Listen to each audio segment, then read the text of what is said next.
सूरत आले इमरान, इसकी आयत नंबर 164 अल्लाह रब्बुल इज़्ज़त का फरमाने आली शान है, लक़द मन्नल्लाहु अलल मुअमिनीना इज़ बअथ फ़ीहिम रसूलन मिन अनफुसिहिम।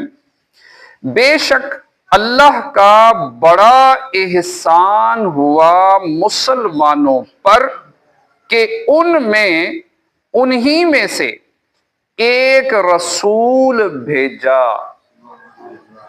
यत्लू अलैहिम आयातिही व युज़क्कीहिम, जो उन पर इसकी आयतें पढ़ता है और उन्हें पाक करता है। व युअल्लिमुहुमुल किताब वल हिकमह, और उन्हें किताब व हिकमत सिखाता है। व इन कानू मिन क़ब्लु लफ़ी ज़लालिम मुबीन, और वह जरूर इससे पहले खुली गुमराही में थे। अरबी में मिन्नत अजीम नेमत को कहते हैं। मुराद यह है कि अल्लाह ताला ने अजीम एहसान फरमाया कि उन्हें अपना सबसे अजीम रसूल अता फरमाया।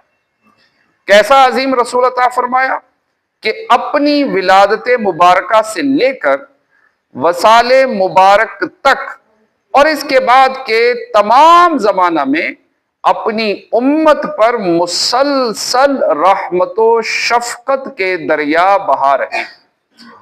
बल्कि हमारा तो वजूद भी हुजूर सय्यद आलम सल्लल्लाहु ताला अलैहि वसल्लम के सदके से है कि अगर आप सल्लल्लाहु ताला अलैहि वसल्लम ना होते तो कायनात और इसमें बसने वाले भी वजूद में ना आते।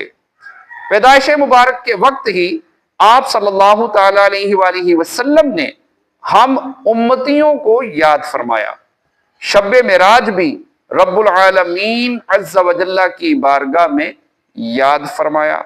विसाल शरीफ के बाद कन्वे कब्रे अनवर में उतारते हुए भी देखा गया तो हुजूरे पुर नूर सल्लल्लाहु ताला अलैहि वसल्लम के लबहाए मुबारका पर उम्मत की नजातो बख्शिश की दुआएं थी। आरामदेह रातों में जब सारा जहां महवे इस्तिराहत होता तो वो प्यारे आका हबीब किबरिया सल्लल्लाहु ताला अलैहि वसल्लम अपना बिस्तर मुबारक छोड़कर अल्लाह अज़्ज़ा व जल्ला की बारगाह में हम गुनाहगारों के लिए दुआएं फरमाया करते थे।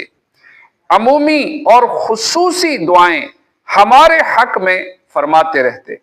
क़यामत के दिन सख्त गर्मी के आलम में शदीद प्यास के वक्त रब्बे क़ह्हार अज़्ज़ा व जल्ला की बारगाह में हमारे लिए सर सजदा में रखेंगे और उम्मत की बख्शिश की दरखास्त करेंगे।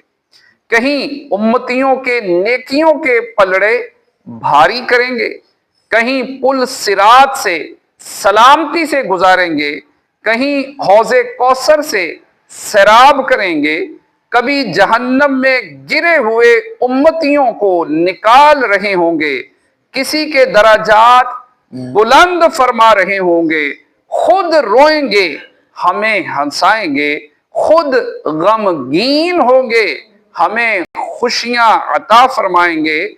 अपने नूरानी आंसुओं से उम्मत के गुनाह धोएंगे और दुनिया में हमें कुरान दिया, ईमान दिया, खुदा का इरफान दिया और हजार वो चीजें जिनके हम काबिल न थे अपने साए रहमत के सदक़े हमें अता फरमाई।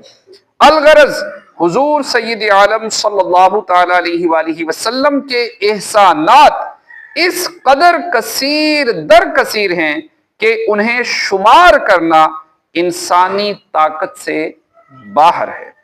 तो प्यारे इस्लामी भाइयों, इतनी अजीम हस्ती, آپ نے اللہ پاک کا بھی فرمان سن لیا کہ اللہ پاک بھی یہ بات ارشاد فرما رہا ہے کہ یہ میرا رسول مسلمانوں تم پر میرا بہت بڑا احسان ہے۔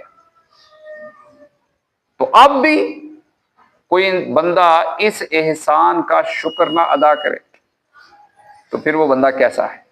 تو 12 ربیع الاول وہ شکر کا دن ہے، 12 ربیع الاول، کہ اس 12 ربیع الاول کو پیارے آقا صلی اللہ تعالی علیہ وآلہ وسلم یہ اللہ کریم نے ہمیں عطا فرمایا۔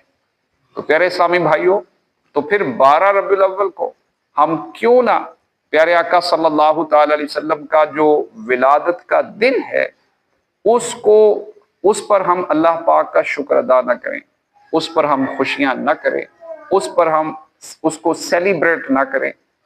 ہم ولادت مبارکہ کے اور آپ صلی اللہ تعالی علیہ وسلم کی آمد کے، آپ کے آنے کے مقاصد ہم کیوں بیان نہ کریں؟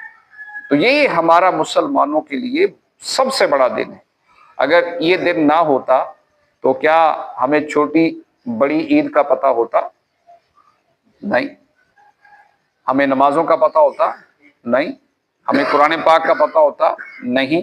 ہمیں اللہ رب العزت کی معرفت ہوتی؟ نہیں۔ اس سے پہلے ہم کہاں تھے؟ اس سے پہلے یہاں بر صغیر کے رہنے والے لوگ یہ کیا کرتے تھے؟ ہم سب کو پتہ ہے۔ تو پیارے اسلامی بھائیوں، اللہ تعالیٰ کا ہم جتنا بھی شکر ادا کریں اتنا ہی تھوڑا ہے، اور یہ عظیم دن ہمیں اس شکر کو تسلیم کرنے اور اس شکر کو ادا کرنے، اللہ پاک کی بارگاہ میں شکر کرنے، اس کی بارگاہ میں زیادہ سے زیادہ عبادت کرنے، اس کی بارگاہ میں اللہ پاک کی بارگاہ میں روزہ رکھ کر، درود پڑھ کر اور اللہ تعالیٰ کا ذکر کر کے، تلاوت قرآن کر کے ہم اللہ پاک کی بارگاہ میں اس شکر کا حق تو ادا نہیں کر سکتے، لیکن اس شکر کے لیے ہم اپنی کوشش کر سکتے ہیں۔ تو اللہ پاک ہمیں عمل کی توفیق عطا فرمائے، آمین، بجاہ خاتم النبیین صلی اللہ تعالی علیہ وآلہ وسلم اجمعین۔